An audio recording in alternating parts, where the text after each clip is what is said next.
Olá, tudo bem com você? Comigo, tudo jóia. Eu sou o Frei Mário Oliveira, da Missão Franciscana Independente, e a partir desse momento estamos juntos, nós dois, para mais um dos nossos Papo de Fradinho. E novamente eu quero começar o nosso Papo de Fradinho pedindo a você mais uma vez que não se esqueça de assistir os nossos vídeos na íntegra. É a única forma do YouTube reconhecer que você assistiu e canalizar os minutos assistidos por você para o nosso crescimento aqui dentro do canal. Então, muito obrigado e eu conto com você. Bom, aí quando eu afirmo que boa parte dos pastores evangélicos só pensam em se aproveitar da sua autoridade dentro da igreja e da ingenuidade e boa fé dos fiéis para amealhar de riqueza, din-din, para si e para os seus, aí eu sou visto como um radical ou alguém que é contra os evangélicos. Mas me diga uma coisa, será mesmo que quando você atende às imposições financeiras do seu pastor, está realmente fazendo o serviço de Deus? Será mesmo que de dentro da sua Bíblia Sagrada existe alguma ordem para que você enriqueça o seu pastor? Eu vou colocar aqui agora um áudio de um dos mais poderosos e ricos pastores evangélicos do Brasil. E depois eu volto para comentar sobre o que ele falou. Ouça o áudio. O pastor tem que ser bem tratado. O pastor, trate bem o teu pastor. Tem texto na Bíblia que é uma lambada, Eliel. Gálatas 6,6. Olha o que diz esse texto. Aquele que é instruído na palavra, reparta os seus bens com aquele que o instrui. Você que está reclamando do salário de pastor, você já deu a metade que você tem com o teu pastor? Então cala a boca. Gálatas 6,6. Você ouviu direito o que Silas Malafaia falou? Ele, em alto e bom som, disse que aquele que é instruído na palavra tem que repartir seus bens com aquele que o instrui. Inclusive, citou a Bíblia para solidificar, para confirmar o que ele estava dizendo. Mas será que esta afirmação do evangelista significa dar boa vida a pastor? Ou será que o pastor assembleiano sequestrou o tempo bíblico em seu próprio favor? Ora, o Silas Malafaia, assim como centenas de outros pregadores evangélicos, podem usar este versículo para justificar seus altos rendimentos como líderes religiosos. Mas tenha certeza que se você se dedicar a fazer uma análise cuidadosa sobre isso, verá que a interpretação desses pastores é no mínimo mentirosa, para não dizer outra coisa pior. Já que, se bem observarmos o contexto de Gálatas 6,6, o que conheceremos é que o texto nos fala sobre o peso da ética e da parceria e da mutualidade.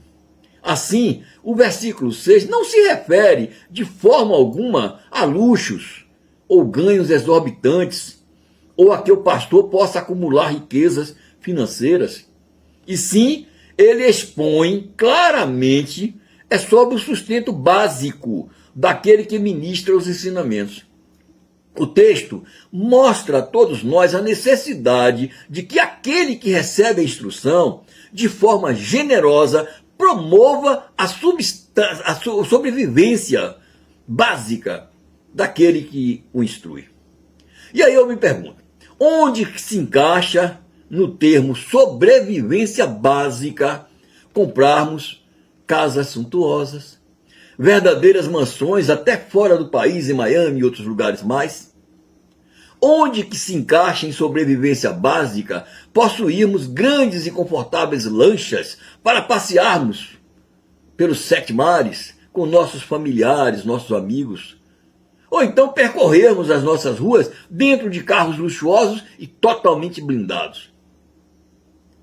Em que podem tais luxos e poderio econômico estar a serviço da evangelização?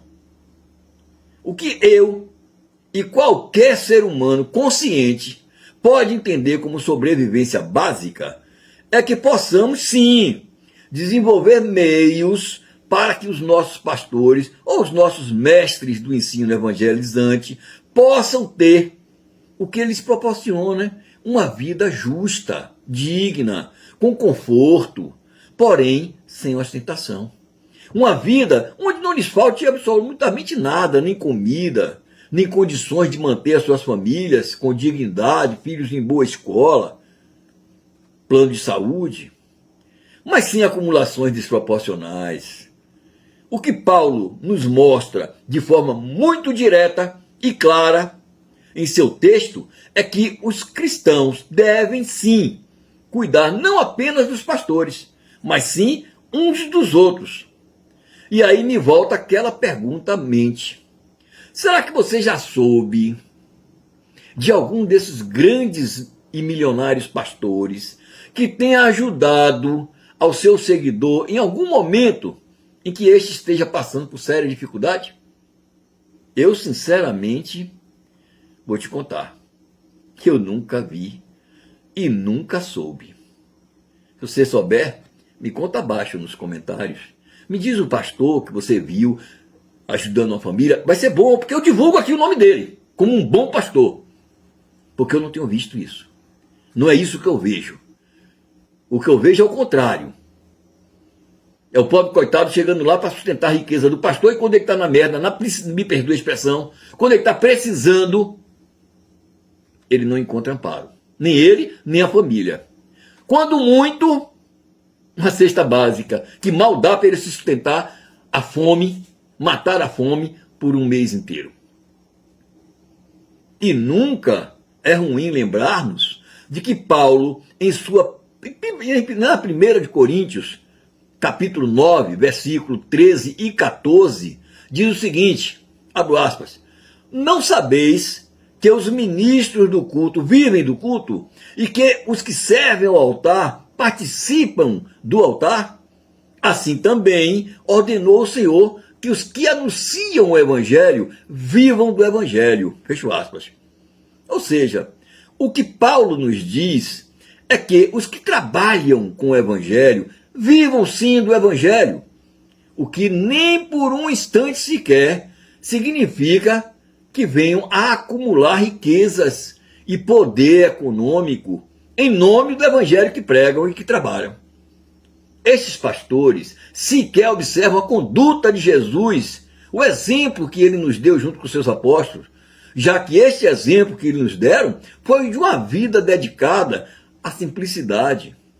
E mesmo sendo homens, em sua maioria, dotados de posses ou conhecimentos, e eu vou citar aqui, por exemplo, Lucas, que era um médico, Pedro e seu irmão, que eram empresários da pesca, ou o próprio Jesus Cristo, que era filho de um carpinteiro, e se você não sabe, naquela época, ser carpinteiro era equivalente ao que hoje é o nosso construtor, o nosso arquiteto. Naquela época não existiam essas funções, arquiteto, engenheiro, nada disso.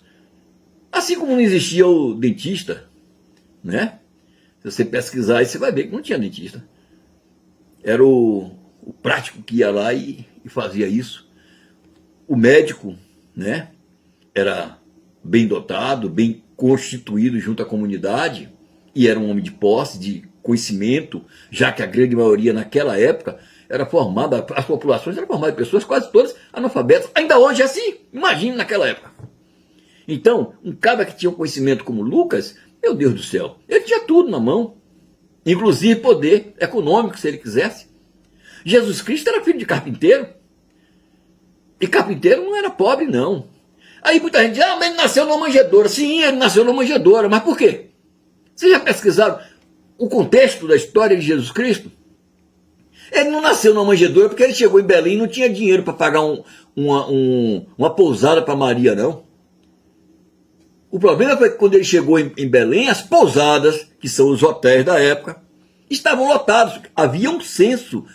Belém estava lotada de gente, de estrangeiros, para o censo. Você sabe disso. E aí Jesus não teve alternativa a não ser nascer no único lugar que foi possível a José conseguir. Uma estalagem, né? Um estábulo, um cantinho lá onde Maria pôde ter o seu neném, para cumprir também a profecia. A bem da verdade é isso, né? Juntou tudo, mas o grande lance é a profecia, o cumprimento da profecia. Tá bom? Então é isso, eles não eram pessoas sem posses ou sem conhecimentos. Tá? Mas mesmo assim, eles sempre primaram em tocar suas vidas de forma modesta e humilde. Em Atos dos Apóstolos, no capítulo 18, versículo 3, veremos que Paulo, apesar de toda a sua autoridade, trabalhava fazendo tendas e não extorquindo aos que o procuravam para sanar seus problemas, suas dores pela fé. Olha, imaginem Paulo trabalhando como artesão, fazendo tendas para sobreviver. Imagine se um pastor hoje ia trabalhar de artesão e levar para, sei lá, trabalhar com, fazer rede, vendê-la na feira, no sábado sair, depois do culto, pregar na sua igreja e depois do culto sair, redinha debaixo do braço para ir para a feira vender. Mas nem a pau, ele ia ver isso como humilhação. Ele tem autoridade, ele tem o poder sobre as outras pessoas. Como que você quer que ele vá vender rede na feira? Ou qualquer outra coisa? Ou trabalhar com qualquer outra coisa? Mas Paulo fazia isso. Paulo saía para prover o seu sustento, fazendo tendas. E olhe que ele tinha todo o direito ao sustento ministerial. Mas eu sei que Malafaia não é o único. Não. Dentro dessa repugnante forma de enriquecimento que os olhos da lei não vê como ilegal. E não é mesmo, não é ilegal. Mas que com certeza, aos olhos de Deus, é imoral. É totalmente imoral. Você, pastor, que faz isso, que enriquece, você é um imoral. Você não merece esse título de pastor, ser chamado de pastor, de condutor das suas ovelhas para Deus, porque Deus não está se agradando disso. Junto com ele, com esse Silas Malafaia, eu poderia citar centenas de outros, como por exemplo, Edir Macedo, Valdomiro Santiago, Romildo Ribeiro Soares. Já ouviu falar esse nome? Romildo Ribeiro Soares? É mais conhecido como R.R. Soares. E até mesmo o pastor das piadas na internet, o Cláudio Duarte. Mas também sei que estou aqui falando para a minha bolha, para as pessoas que me acompanham, apenas elas. E por quê? Porque dificilmente algum evangélico irá concordar com o que eu aqui estou falando. E sabe por quê? É simples. Porque a imensa maioria dos evangélicos, infelizmente, apesar de viverem com a tal da sola escritura, só entendem esta mesma escritura se ela for orientada e determinada o entendimento pelo seu pastor. Ou seja, infelizmente, perderam há muito o livre-arbítrio de pensar e de entender o mundo por si só. Eles precisam de um feitor, de um tutor para entenderem o mundo. E é por isso que eles não enxergam o que sustentam, o que eles participam. Bom, termina aqui mais este nosso Papo de Fradinho. Eu quero, como sempre, pedir que nos deixe agora aqui o seu like. Se ainda não for inscrito no nosso canal, aproveita, clica no botão de se inscrever, comente, toque no sininho. Não se esqueça dos meus pedidos, aquele de que você assista aos nossos vídeos por inteiro e que, claro, que compartilhe este nosso canal junto aos seus parentes, seus amigos, seus colegas da faculdade, seus colegas da escola, seus colegas de trabalho. Não deixe de assistir os nossos vídeos, mais uma vez eu te peço, por inteiro. E todas essas coisas, gente, vai nos ajudar muito a produzir novos vídeos para você. Então fique com Deus, até o nosso próximo vídeo, paz e bem.